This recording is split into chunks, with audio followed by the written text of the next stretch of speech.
তো মায়ের ফটোটা দেওয়া হয়নি কদিন ধরে, তো এই দিলাম। তো আমার এই ছোট্ট ব্লগে আপনাদের স্বাগত। তো আমরা এখানে সন্ধেবেলায় এসেছি, আমরা ওখানে শ্মশান থেকে বেরিয়ে, তারাপীঠ মহাশ্মশান থেকে বেরিয়ে মায়ের একটু দর্শন করে নেব বলে এসেছিলাম। তো নাট মন্দির থেকেই মাকে দেখার চেষ্টা করছিলাম, কেননা লাইন দিয়ে মাকে তো সকালে পুজো দিয়েছি, তো আর এখন আর লাইন দিয়ে ঢুকিনি। তো আমরা এই নাট মন্দির থেকেই মাকে দেখার চেষ্টা করছিলাম। আর তোমাদের কি বলবো, প্রচণ্ড ভিড় আর চারিদিকে শুধু জয়মাতারা ধ্বনি।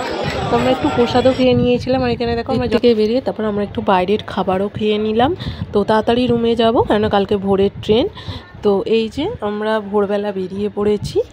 তো মাকে তো দেখা হলো, মনও ভরে গেল। তো আমাদের এই জার্নিটা ঠিক হয়েছিল মাত্র 1 ঘন্টার মধ্যে মায়ের কাছে যাওয়ার। এটা 1 ঘন্টার মধ্যে আমরা ঠিক করেছিলাম মায়ের কাছে যাব। তো সেই মতো কাজ বেরিয়ে পড়েছিলাম। তো আবার চলে এলো যাবার পালা। তো এই যে বাড়ি চলে যাচ্ছি। তো ব্লগটা কেমন লাগলো অবশ্যই